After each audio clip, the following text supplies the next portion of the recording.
That's an important opportunity for us to try to get back to the table. And yet we're talking about Pierre Poilievre, and we're talking about announcements of lists of Sure. stuff that won't get filled for 15 years. Well, last night in Winnipeg, we saw Conservative MP Garnett Genius go up head-to-head with Liberal MP Kevin Lamoureux in a debate on Canada, the economy, what's going on in politics. And, well, it was a very fascinating night, went over 2 hours long. I said it last night on social media. I'll say it again here. I think this was a good thing for Canada. This was a good thing for our country to see people at the table having discussions about these issues instead of ad hominem attacks, name calling, all of that, but actually talking about the facts at hand. I think it was a win for everybody around, regardless of who won, who lost. That's how debates go. You think your guy won, you think the other, unless it's super decisive, that's kind of how it goes. But that, quite frankly, to me, doesn't really matter. What matters to me is that to see these two talking at a university campus here in Canada, I think is a very big win. There's a reason why I'm starting off with the story, though. Because in Garnett's first rebuttal to Kevin Lamoureux, he quotes this. Well, don't take my word for it. The Parliamentary Budget Office has said that the government's fiscal situation, it's stupefying, it's shocking, it's unsustainable. So I'll take the nonpartisan Parliamentary Budget Officer's assessment that the situation fiscally is stupefying, shocking, and unsustainable over that of another MP from any party.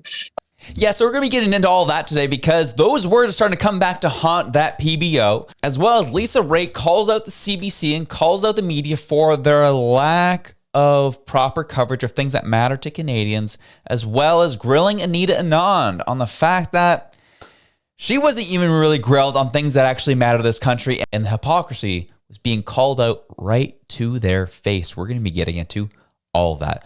Welcome to the Elevate Podcast. I'm your host, Josh. You're getting value from today's episode. Take the time to like, share, and subscribe. It helps us to grow. It helps us to get to new audiences, and it helps people see that there is something different than what the mainstream media has to offer. And now let's get into our first story, shall we? As I said, Garnett was quoting the PBO statements from a handful of months ago, talking about how he's concerned about the fiscal outlook of our country. Concerned about if this doesn't slow down, the deficit spending doesn't slow down, we could be going off the cliff. It is rather stupefying. So he was on an interim basis anyway, so Ottawa is now looking for a new parliamentary budget officer. Surprise, surprise, because they need someone who has, as they say, Ottawa is seeking a permanent parliamentary budget officer with tact and discretion. Tact and discretion, because, well, he was calling out for what it was. And we saw CBC trying to cover for the Liberal Party on this issue by bringing on other PBOs from previous eras of our government's history to try and soften it and massage what he had said and make it's not that bad. This is what we are talking about. This government will always get rid of people that are critical of it, or at least critical of what specific things that they are doing that have impact on people's perception of them, and make sure to replace them with people that are a little more kind, people that are a little easier, people that will handle them with kid gloves. And this is an exact example of that. Mr. Jacques was using his expertise of working in the PBO's office for close to 15 years now. He didn't just become the head overnight. It's not like he didn't know what he's talking about. He's been watching trends in that exact office for 15 years. He wasn't speaking off his head. But it is wild to see the machine crank into overdrive when he made those statements to cover for the faults and poor management of this government.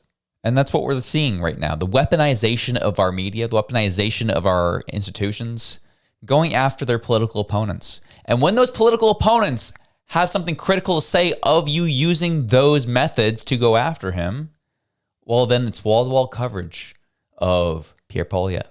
It's wall-to-wall coverage of the Conservative Party of Canada. It's wall-to-wall coverage of how terrible they are and how Poilievre's losing the faith of his caucus, losing the faith of his MPs. And yet when big things happen in the Canadian government, it gets brushed under the rug. Well, Pierre Poilievre called that out in his press conference yesterday. And honestly, thought it was kind of funny. So when you have a Liberal MP attacking the costly credit card budget that Mr. Carney has put forward, then we see turmoil in the Liberals. And I know that there will be wall-to-wall coverage on CTV of this turmoil, of a Liberal MP criticizing his own budget days before the vote. I know you're camped outside his office right now, waiting to get comment from him. I know you've been chasing Mark Carney down hallways to find out what he has to say. I mean, it's just been the relentless coverage that you will have of this dissent within the Liberal Party. I understand also there's former Liberal Minister Guilbeault is unhappy with the environmental policies that while he supports raising costs, he doesn't think they raise them enough. We've got Wilkinson is unhappy. So I know that I'm looking forward to seeing the wall-to-wall coverage on CTV of all of the costly turmoil in the Liberal budget. So I will be tuning in tonight to watch your newscast. Thank you. I mean, the criticism is not wrong. Look at how they hounded the Conservative government and just kept plastering story after story, panel after panel, covering all the stuff around Chris d'Entremont, Pierre Poilievre, the Conservative Party, all the past week. And then we see Nate Erskine-Smith come out with that video. They did one panel about it. To say that they did cover it, but nowhere near as extensive as the coverage of Pierre Poilievre and the Conservative Party of Canada, which makes zero sense since they're not the party in power. How about, I don't know, hold your government to account? But no, you just kind of let them skate by. And everything Pierre Poilievre was saying here was cheeky, of course, because he was just simply explaining what his party and what he's been through the past week. Yes, journalists camped outside of his office. Journalists chasing Conservative MPs down the hallways to get questions and answers. Just hounding this party all throughout last week. Think Mark Carney got anything like that after the Nate Erskine video dropped? No.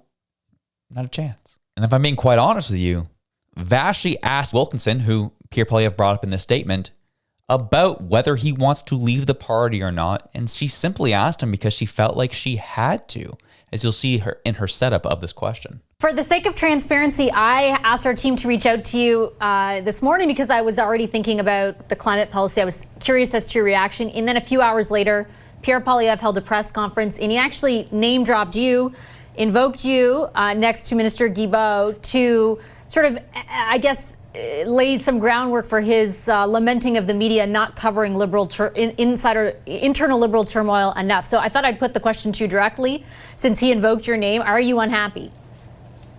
No, I'm not unhappy. And I didn't see his press conference, although I do find it interesting that he invoked my name. Look, I have been enormously privileged to be the Member of Parliament for North Vancouver Capilano now for 10 years. I got into politics because of climate and the associated sort of opportunities in the economy, having run energy tech companies for 20 years. I got to be the Minister of the Environment for a long time. I got to be the Minister of Energy and Natural Resources for a long time. And I think made a difference. And I now am working closely with my colleagues who have those jobs to try to ensure that we move things forward. That's the coverage. That's the coverage. And again, I'm always a big fan of Vashti, but this was just, I found really weird framing of this question. Well, you know, since you're here, we're talking about another issue. He invoked your name, so I feel like I should ask you, are you unhappy? That's going to be the extent of the coverage you're going to get with Guilbeault, Wilkinson, Nate Erskine-Smith. Like that's the extent of the coverage you're going to get. You're not going to be getting incessant questions given to Carney about these issues, about the turmoil and conversations that are happening in his caucus right now. No, nothing like that. This is the concern Canadians have, is people see it and why people are losing trust in these institutions.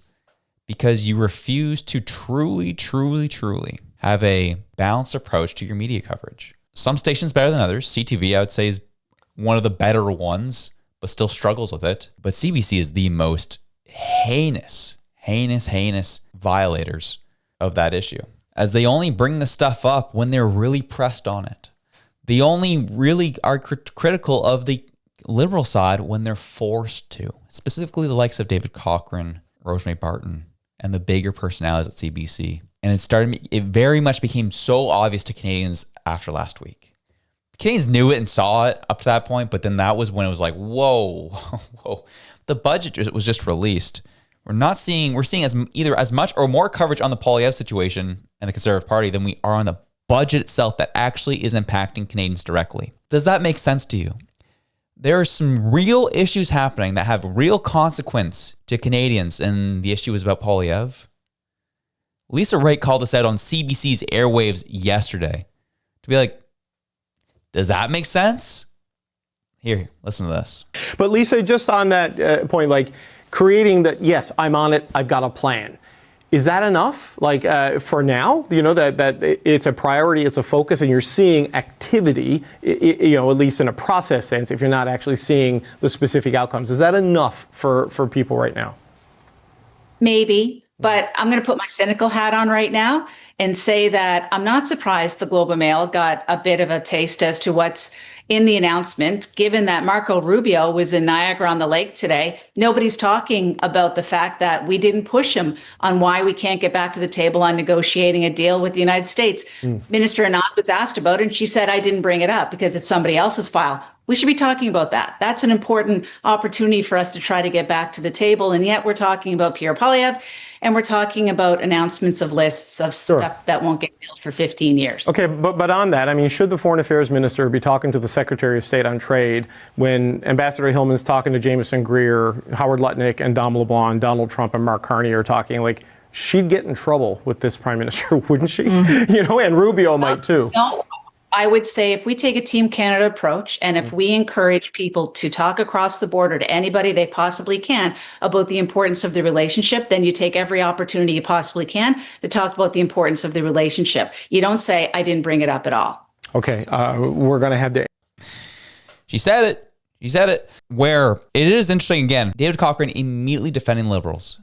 Now, all of a sudden, we care about diplomacy in this party. Well, this person are talking. Lutnick, this relationship, the dynamic, this person's going to get, Anita Anand will get in trouble with Carney, wouldn't she, if she ever brought it up with Marco Rubio? Maybe, but I don't know, have some gall. And it doesn't even have to be anything like, hey, I know we're talking about these issues that are happening international, Marco, but it's so easy to be personable, and bring things up in a casual way. It doesn't have to be official. It can just be like, all right, that ad was crazy, wasn't it? That was nuts. I'm surprised that even happened. Like, what do you think it's going to take to get Trump back to the table? Like, it's just a casual conversation. Like, you don't have to be all official. Like, if you really care about Canada, you really care about moving things forward, then use the relationships that we have. I agree with Alyssa Ray on this case. If you are having a direct impact and are able to have a direct connection with this administration, take the opportunity. It doesn't have to be, hey, Marco, let's set aside 10 minutes. We're going to talk about the trade stuff right now. It doesn't have to be like that. It can just be like, hey, small talk. How you doing? What's going on? That happened. That was crazy last week, wasn't it? What are your thoughts? Like, how mad is Trump? Like, genuinely curious. Like, have a casual conversation. Have some, be a person. I know it's hard to be a person, but it's okay to do that. Again, everyone's talking about Pierre Poilievre and the Conservative Party, and no one's talking about things that actually having consequence on our economy. An actual relationship meeting with a significant member of this administration south of the border, and you kind of just, no one asked about it. No one's talking about it. No one's even asked Anita Anand about this story, where the same house has been targeted 2-3 different times by people who have connection to that crazy Khalistani terrorist organization. No one wants to talk about that. Second time. The first time was this. Hopefully YouTube doesn't get mad at me for this, but I'm just going to show it to you anyways on mute because everyone's going to get wild. These people are literally taking videos of this.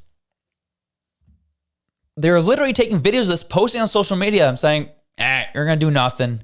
No one's asking Anita Anand about that because, again, as I said yesterday, that's the same group. The group that these guys are tied to is the group that was holding up posters of her at a protest wanting her gone, i.e. maybe not on this earth anymore. No one asked Anita Anand about that. No.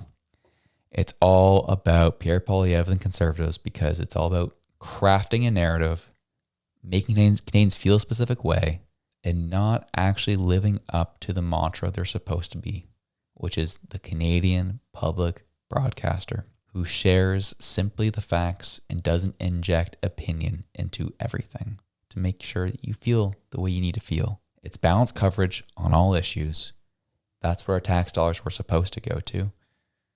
And now our tax dollars go to a propaganda arm of this government to tell you how you should feel about it, them screwing you 6 ways to Sunday. But anyways, I'll see you this afternoon. Have yourselves a good one. I'm out.